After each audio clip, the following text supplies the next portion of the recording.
Oh, hi, I'm back. I'm Mimi. Also, I'm Lori.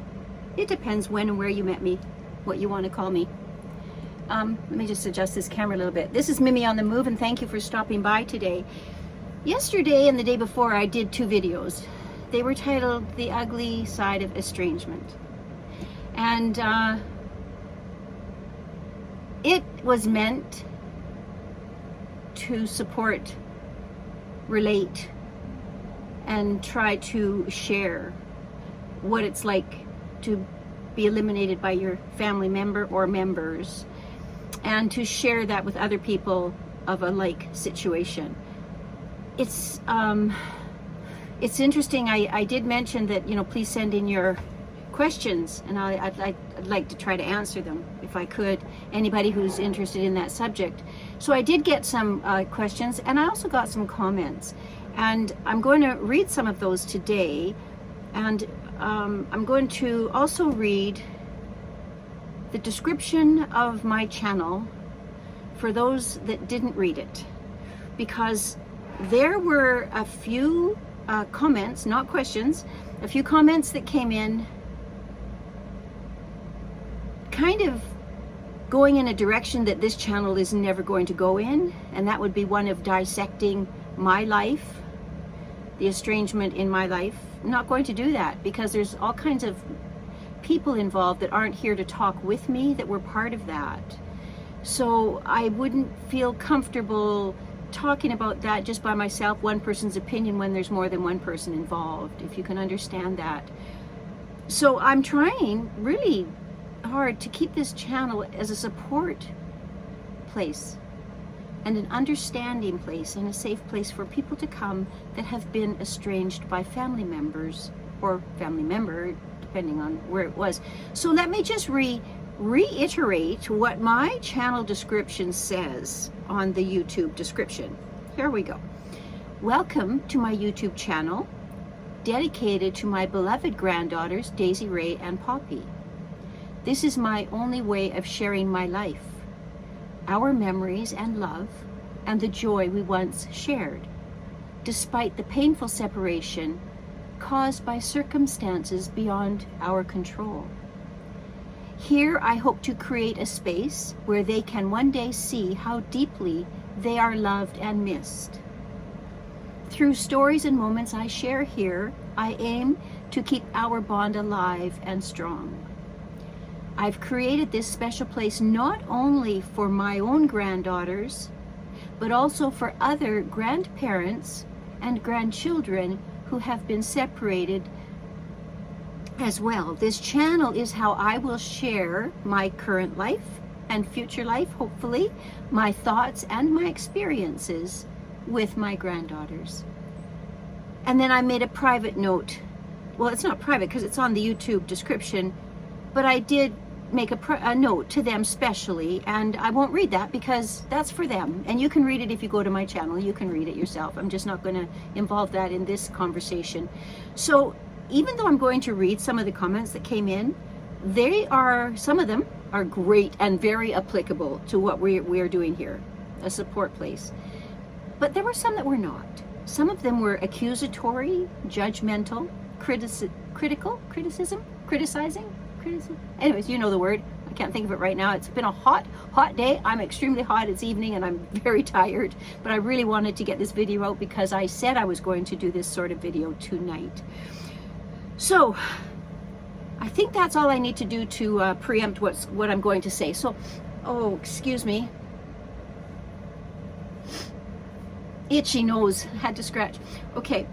So I've actually copied and pasted some of these little notes here. And I did ask permission from a couple of people to use their first name in their story because their stories were quite powerful.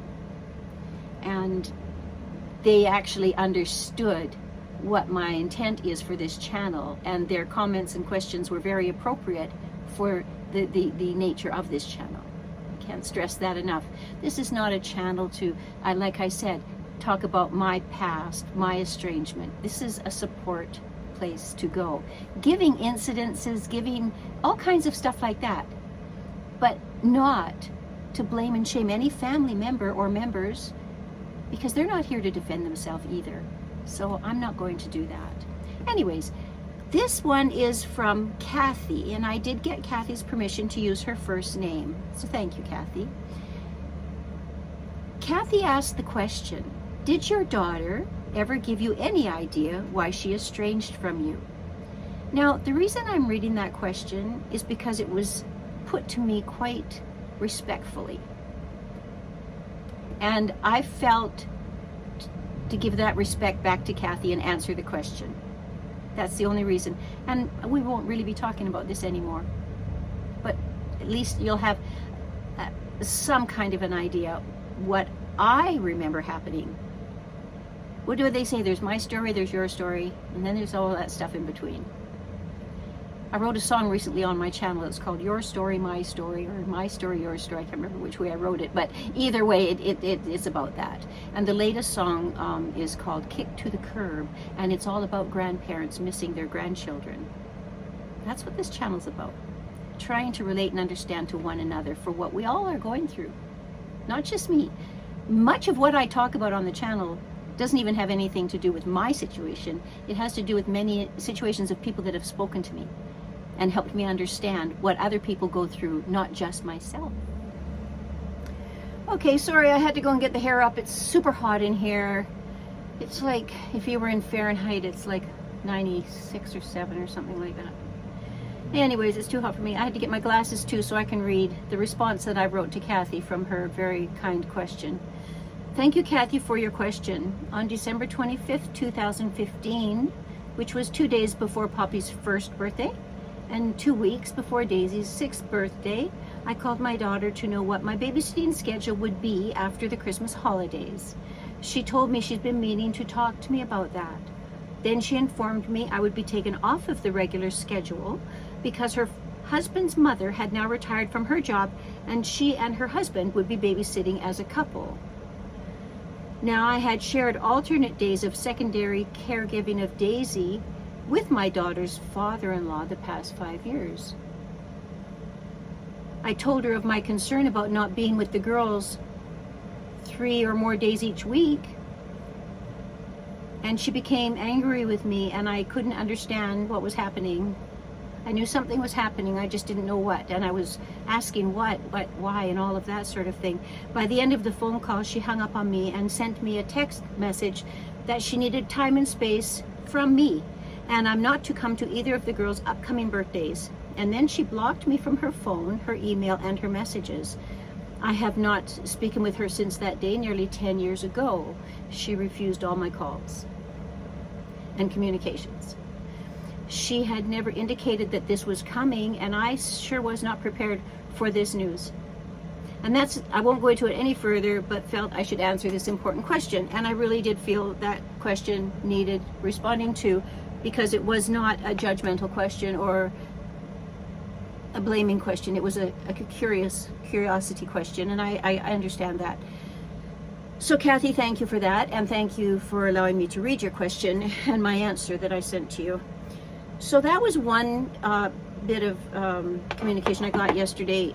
Another one I got was from a taxi driver, and he said, I don't know all the details of the situation, but I must say I drive a taxi for a living, and I have seen so many Generation Xers be mean and cruel to their baby boom parents. So sad. So thank you for that, Mr. Taxi Driver. And I didn't know that it was out there that much that you'd hear about it in your taxi, but clearly you have. So I thank you for that. The next contribution is from November. I grew up in foster care, but from newborn until age 9, I was raised by my Nana. Then suddenly the social worker decided that my vivacious Nana was too old to care for me, so I went to foster homes for a bit until I went to live permanently with 2 aunties. My Nana maintained a relationship with my parents, so my aunties didn't allow me to see her. But when I was a teen, I started driving, and I would sneak around to go and visit my Nana. Gosh, I missed her. When I turned 18 and joined the military, I thought I would be able to see my Nana freely. but my aunties made me feel guilty whenever I wanted to hang out with her. I'm sorry that that happened. I'm sorry they made you feel guilty. They'd stop speaking to me, and that made me feel awful. I'm sure it made you feel awful. I'm sure it did. November, I'm sure it did. When my Nana suddenly fell ill, she moved back to her hometown. I was stationed in Hawaii when my auntie called and said that my Nana was in the hospital and things did not look well. I got permission to visit my Nana, and I was with her when she took her last breath. And I'm sure your Nana felt very blessed to have you there. I still miss her every single day. I wish I had not been kept from her. And I wish I would have been brave enough to stand up to my aunties and tell them that I had so much love for everyone that I wouldn't love them any less if I loved my Nana and my parents. All this to say that I bet your granddaughters miss you and so much, and you so much, and I hope they are able to reach out to you when they are older. Hugs to you.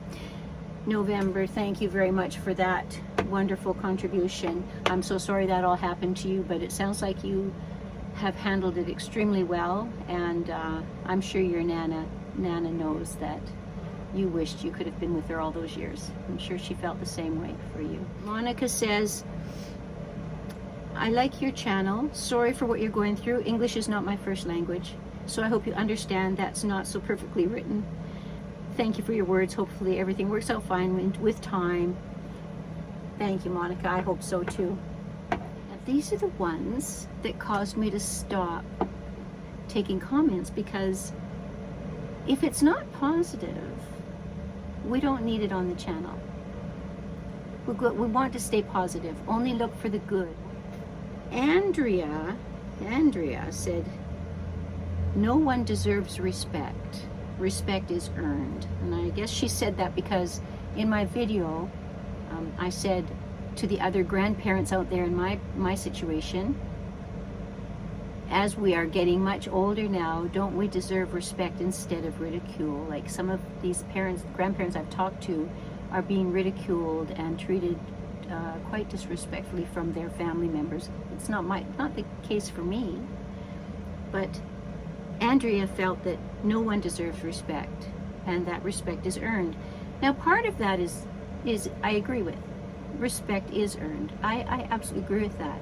But here's my other belief, and we all have our own beliefs. This is Andrea's belief. She's entitled to that. You're entitled to that, Andrea. My belief is this. I believe everybody deserves respect initially. If they do something where that respect goes away, then it goes away, and they have to earn it back. I agree with you on all that, but I do believe on the onset that everybody deserves respect in the beginning. Yeah, I believe that. That's just me. Okay, so then Jason sent an interesting little comment. Now, Jason, I don't know who he is. Don't know who you are, Jason. But in my video, I did say that I didn't know why my daughter wanted estrangement from me. My daughter has never to this day told me or indicated in any way, shape, or form to me why she called for the estrangement. I still don't know anything from her to this very, very day. But Jason seems to know something I don't know. He said, you know why. Okay, Jason, I don't. But for some reason, Jason knows something that I don't know. So if you do, Jason, would you please email me at mimilochart3@gmail.com. I would love to know what you know. It would be helpful to me. So thank you, Jason, for that comment.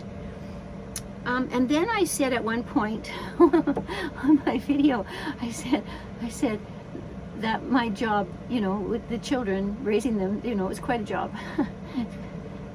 It's just the way we old people talk. It's how we talk. I don't mean it's a job where you go get paid for. And I know that if you love your work, you'll never work a day in your life. That's been my life with general health, wellness, and fitness that I've done my entire adult life. I'm still doing it to this day, and I'm in my 70s. I'm still teaching fitness classes to seniors now, but it's my passion, so I never feel like I'm going to work, even though I am going to work. So when I think of a job, I always think of it as a positive, good thing. But I did believe I had a job to be two parents to two children who were without a father. Well, this one person here, Higo Indico, don't know who that is, don't know these people, says it's not a job unless you were made to have those children. If you decided by your own will to have kids, then parenting is just an expensive hobby. Like, if any parent read that, children are an expensive hobby. No. I used to have a boat. I was a skipper on a 34-foot boat. That was an expensive hobby. Okay. I crochet a lot. That's an expensive hobby. I'm not sure where Higo Indico comes from, but when I said that it was a job, I felt it was my job, my duty as a parent to take care of my children, to do everything I could to make their life good and raise them in every possible way I could. So I'm not sure what Higo Indico is talking about that. He took that word job and made it something different than what I was talking about. So sorry about that, Higo Indico. I don't know if you're a girl or guy. Higo Indico is a name I don't know. Anyways, oh, and then there's this one from Andrew. Andrew Merchant says, I'm going to suspect Andrew's a boy, male, man, whatever. Says this. You need to be honest with us about how the estrangement occurred. Now, let me just say, Andrew, I don't owe you anything. I don't need to tell you anything. That's not what my channel is about. So you're really, really mistaken with that statement. And then you said, Andrew Merchant, you said, tell it like it is. Everything I've said right up to this moment right now is exactly how it is. Then Andrew says, was it your fault? This channel is not about finding fault, and I'll leave it at that. And then Andrew says, what happened? Andrew's very curious about what happened. Is it my fault? Tell it like it is. I need to be honest. Well, Andrew Marchant, what happened? I just said it in answer with Kathy. Kathy asked me very nicely what happened, and I told her, you can go back and listen to that one again. And now, Andrew Marchant, you know everything that everybody else here knows. And that's about it. That's about it. I'm going to leave it at that. Like I said, it's really hot here right now. I did want to get this video out with the comments that were sent in. But please remember, I'm probably not going to leave the comments open for the reasons of the last 4 people that I just mentioned. I don't need that in my life. I don't give that sort of stuff to anybody else, so I'm certainly not going to invite it into my life. I'm not here to defend anything or anybody. I'm not here to blame anybody. I'm not here to do any of that. How many times do I have to say that? This channel is never going to be about that. So learning the details of the last 10 years of suffering and hoping and wishing and praying and all that, that's nobody's business unless I make it their business, and I choose not to. So I hope you can all understand that and respect it. But I am here for any other grandparents and grandchildren who would like to share their stories and have a supportive community beside them and behind them. That's what I'm here for. So with that, I'm going to go now. I hope you love. I hope that you are loved. And until the next video, please, I hope you keep well.